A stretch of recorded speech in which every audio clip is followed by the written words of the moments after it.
Morning show here on Arise News. Nobel laureate Prof Wole Soyinka has challenged the vice presidential candidate of Labour Party, Datti Baba-Ahmed, to a public debate following the criticism trailing his condemnation of Baba-Ahmed's recent denouncement of President-elect Bola Tinubu, the judiciary, and Nigeria's democracy.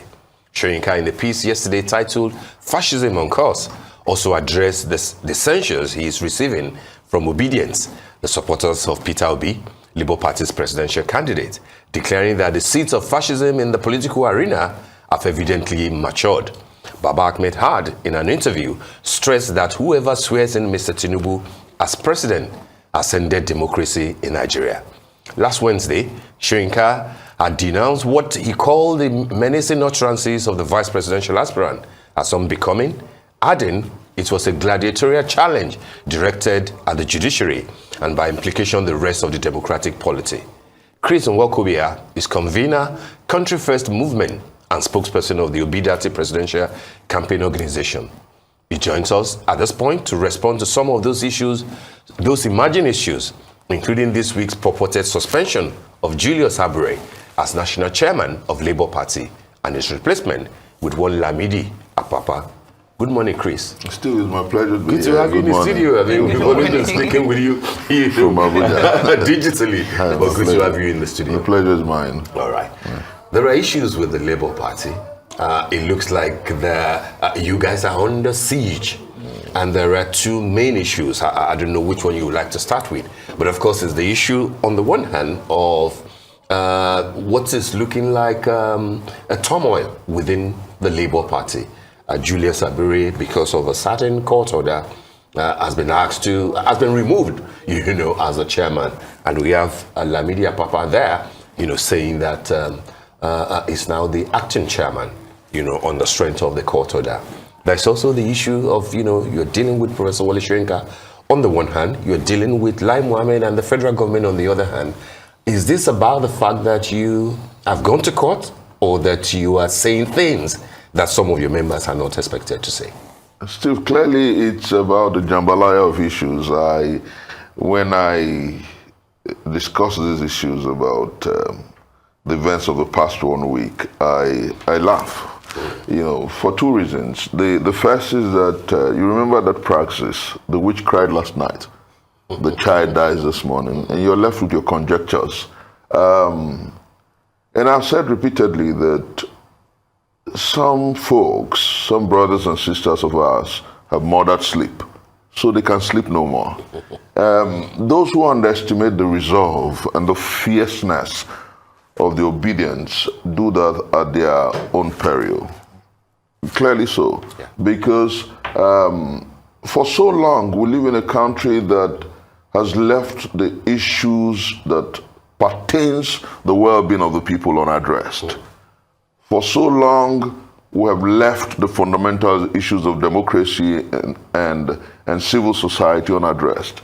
For so long leadership has been about me, myself, and I. And so the sweltering harmattan of this content, snowballed first into the NSAS protestation, and then the emergence of the obedient movement. The obedient movement, as it were, and that's what those who are orchestrating all this do not understand, is beyond partisanship.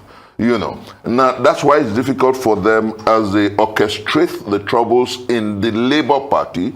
They fail to understand that there is an army of intellectuals, an army of thinkers, an army of those who truly believe that we can have a new nation, an army of those who believe that a new Nigeria is possible, an army of those who believe that we must take back our country for good. So when they orchestrate, look at where it started from, with Julius Abure particularly. Yes, we agree that he may have made some mistakes, particularly at the level of his home state. Believe me, Edo State is the #1 obedient state in Nigeria. And the people feel offended that they couldn't they couldn't win certain positions, and they blamed it on him. And for that reason, there was turmoil at home. Some people purportedly suspended him and all that. But that has been handled by the party. No, but now, the major issue with him is not just not delivering. It's also about the allegation of fraud. No, I'm coming to that. I'm coming to that, Steve. I'm coming to that, Steve. Now, fundamentally, and you're going to see the way I will take that. Because oftentimes, if you've been involved in partisan politics, which of course I know you've been at some point, you find out that what you call forgery and fraud at this point is a bit like calling the child a bad name so you can spank the child badly. You know, parties substitute candidates. Parties get affidavits, court orders, court injunctions, sometimes in chambers. And that's not forgery. All the parties do that. And that's not forgery. The fact that the Labour Party leadership has not been able to put that effectively before the public is a failure of the spokesperson of the Labour Party per se. I speak for the Big Ten, the Dr Datti Independent Campaign Group. So the fact that they've not been able to put that properly in the public view is a failure of the spokespersons. Those who are saying, and the court will come out with it. Yeah. Parties all over the world, parties in this, because even in our constitution and in the Electoral Act, the ticket belongs to the party. That's right. So they conduct primaries, they field candidates. So when at a certain point the party agrees, along with the candidates, to substitute candidates, they go about it several ways. And one of them is the APC does that, the PDP does that, to come up today to say that, oh, for certain reasons, you're accusing Julius Abure and his executives of forgery. That's a bit preposterous. But let me say here clearly that, like I noted, the witch cried last night, the child dies this morning. All that you see today in the Labour Party is about a fear of a certain political party and those who hold a mandate that is not truly theirs. I'm minding my words. Those who purportedly won an election but cannot celebrate. Those who, after an election, are still campaigning. Those who are doctoring phone calls and faking information because they want to earn some mileage against a candidate who, as it were, won the election. And that's why we're in court. You asked us to go to court. We're in court. Why not just allow the legal process? Why not just allow the judiciary? Why are you trying to twist the Labour Party?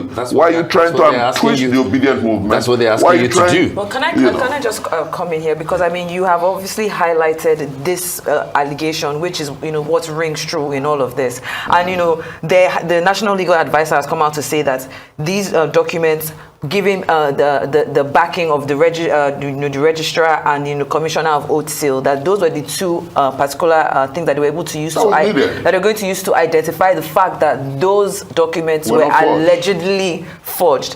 However, we're looking at a case where there has been an injunction saying that, okay, in the meantime, while we resolve this, let the chairman of this party step aside so that this can be resolved. And I know that this particular injunction was given at the High Court, even though there is another one that has been gotten, from the Abure faction. Yeah. But why are we seeing, instead of going to get this other injunction, why not focus on clearing your name, or clearing the National Party chairman's name?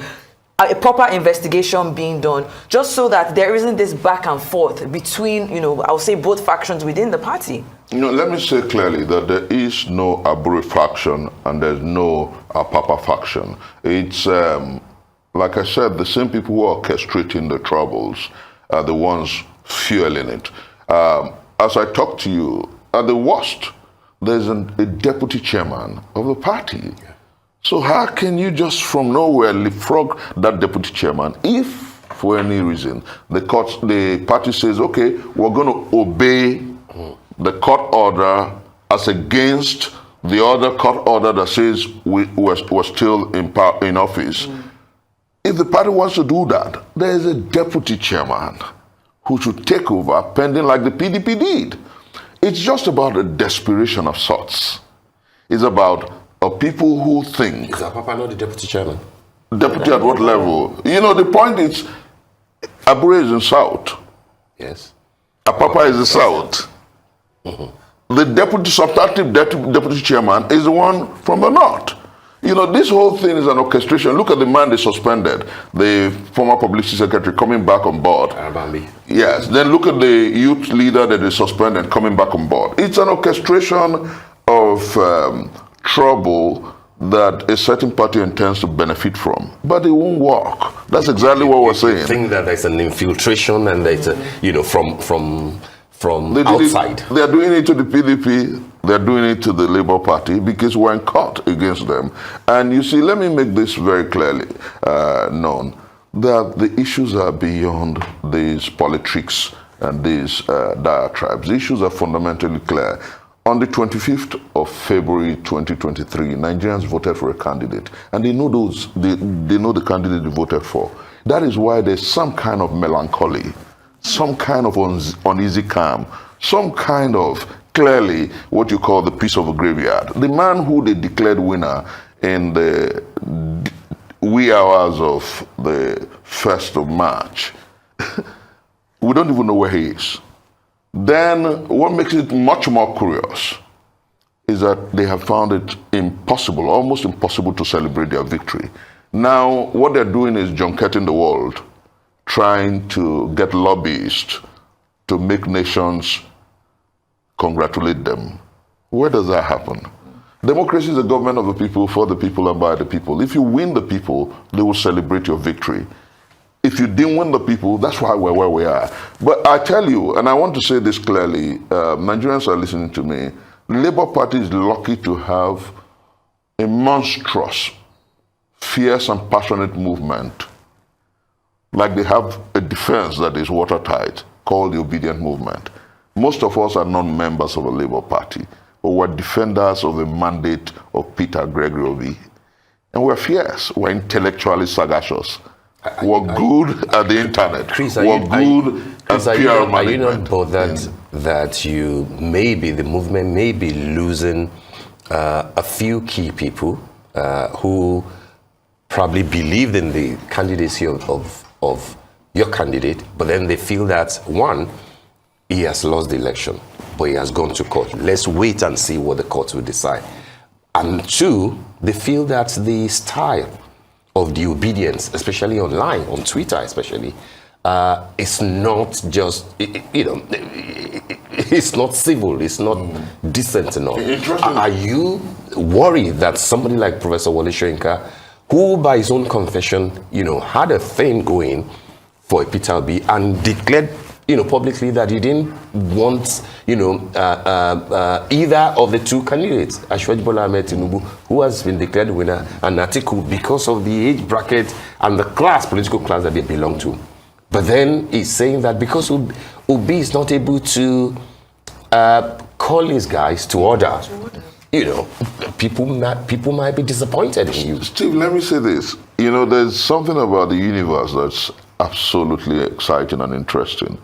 The first time we really had a debate on this, it was with you on air. I remember I used the word that the obedience are not unruly. They may be fierce, but not rude.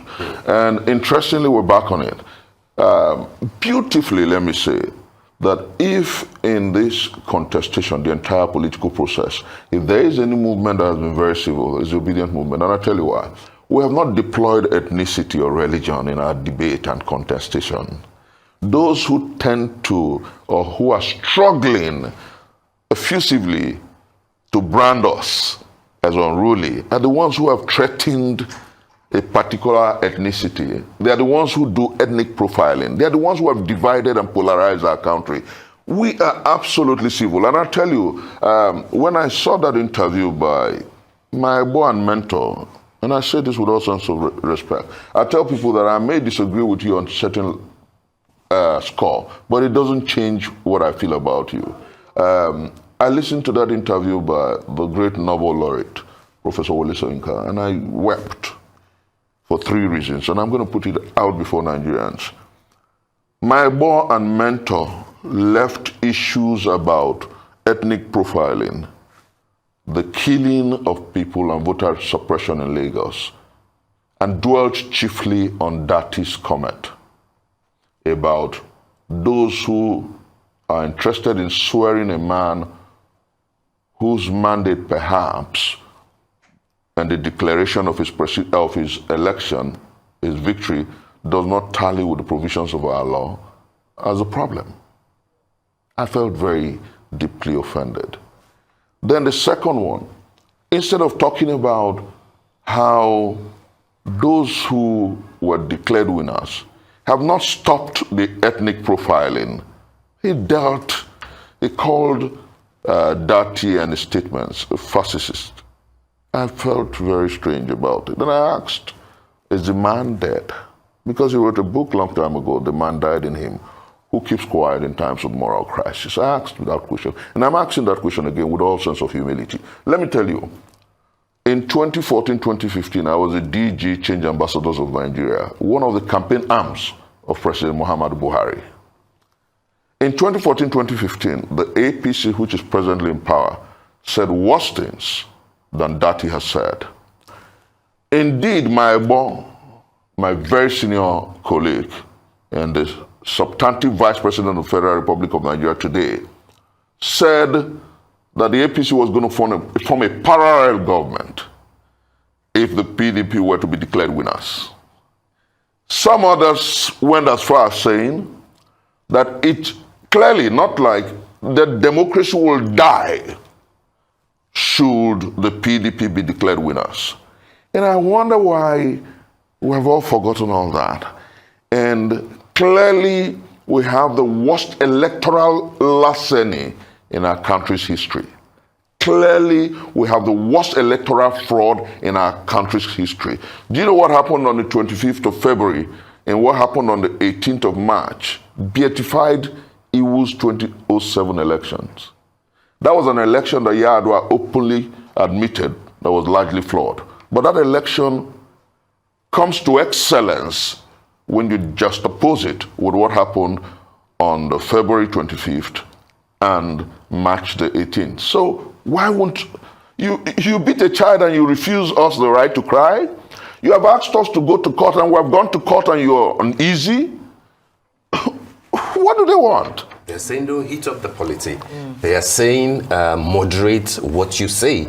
And they are saying that wait for the courts to decide, which perhaps is the reason why Professor Wole Soyinka has requested for a debate with Datti Baba-Ahmed. 2014, 2015, they didn't wait for the election before they started threatening. Do you think that the running mates to the candidate, Datti Ahmed, will take on that offer from Professor Wole Soyinka? Oh yes. The list, he will, and effectively so. The list of the obedience can take up that debate and do profoundly. And I know Professor Wole Soyinka, I know his mind. I know he won't go for that debate because the point is, history is replete with facts and figures. Do you know, with all sense of respect, some of us see him as our mentor because he understands the fact that disobedience of an unjust law is indeed the greatest respect for the law. And in 1965 or so, with a gun, he invaded a radio station and refused the announcement of Akintola as the winner of an election. History is such a beautiful spectacle. And I think that I implore my boy and the esteemed laureate to understand. He was a young man then. And so oblige the young people who are saying that on the mandate given to Peter Gregory Obi by the Nigerian people, they stand. Look, let me say this clearly. If you notice, Steve, a few weeks ago, about 5-6 days ago, about 7-8 days ago, you suddenly noticed a resurgence of militancy and banditry across our country. It was in Bayelsa, it was in Katsina, Kaduna, Zamfara, and several places, and Kogi.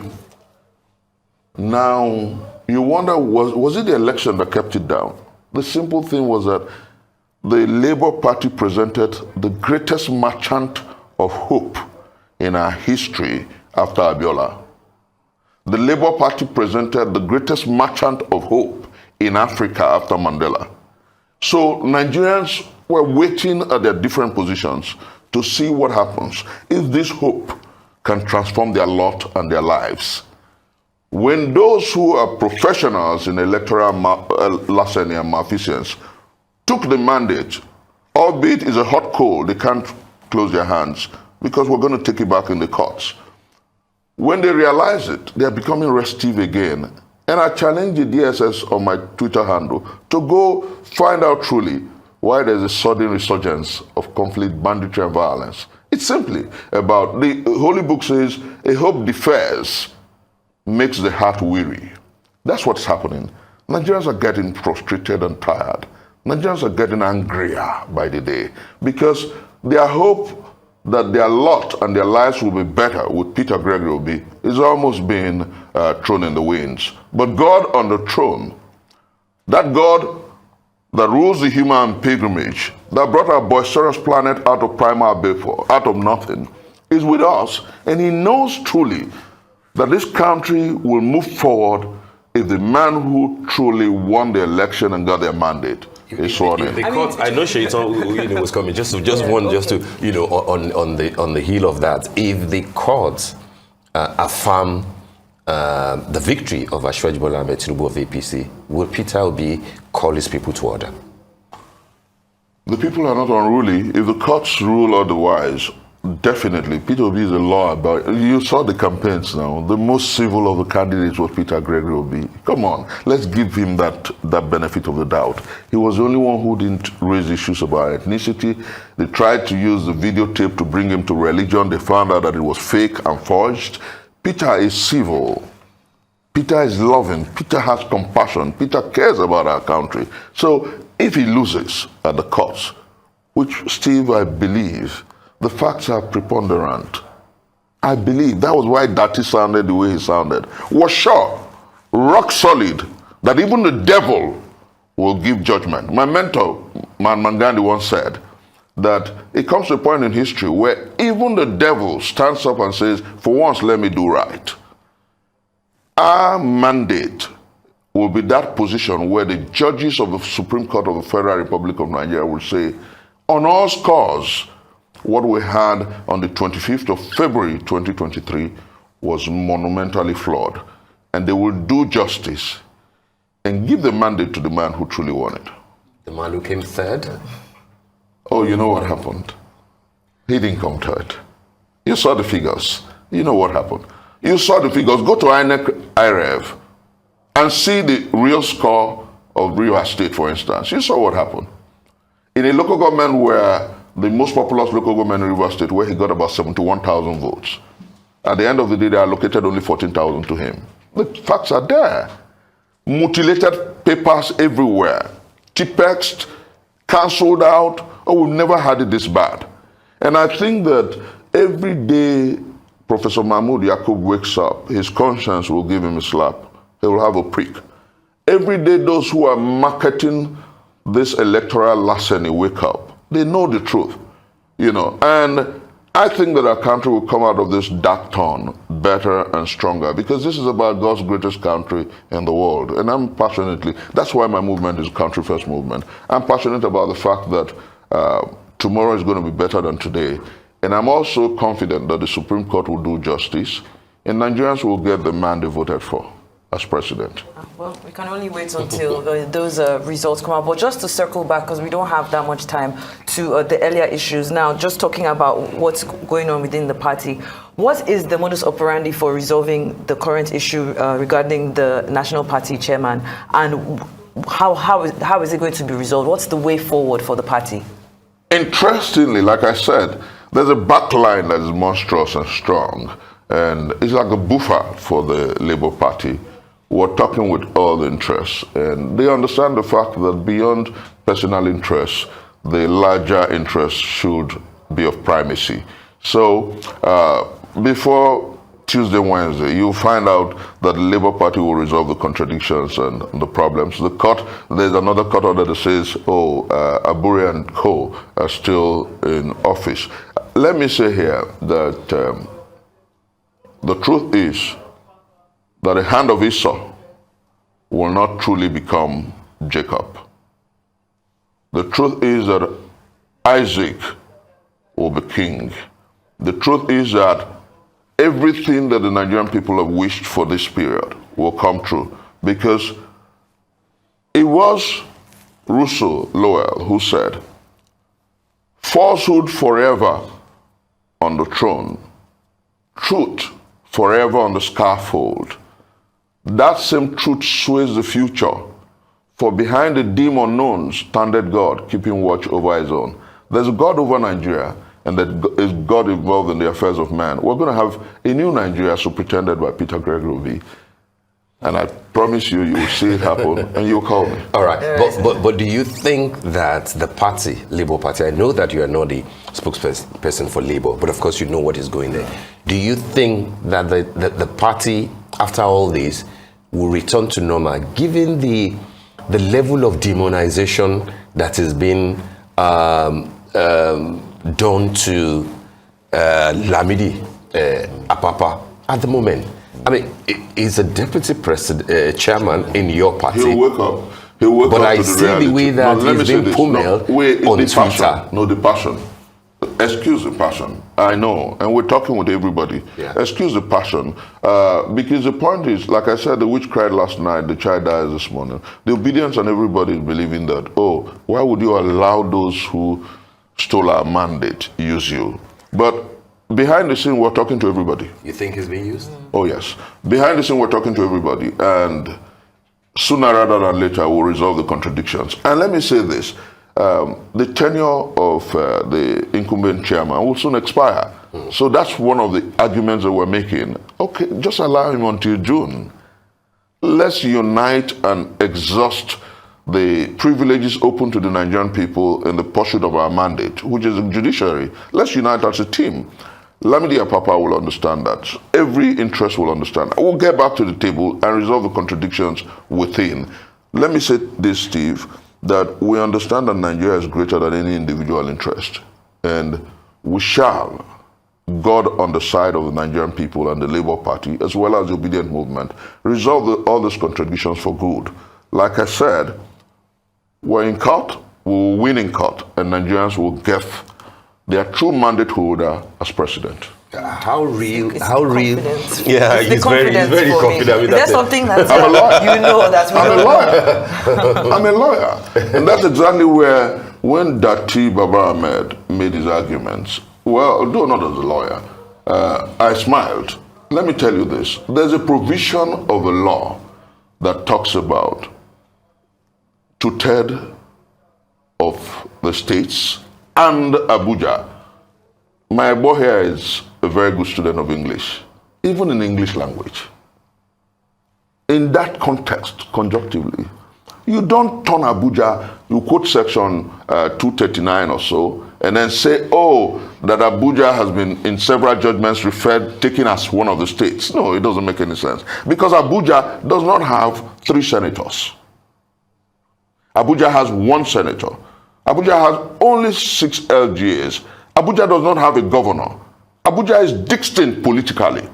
And then what you're talking about is the landlord of Abuja not having to tell the man who drafted, the draftsman of the Constitution, has something very clear in their minds.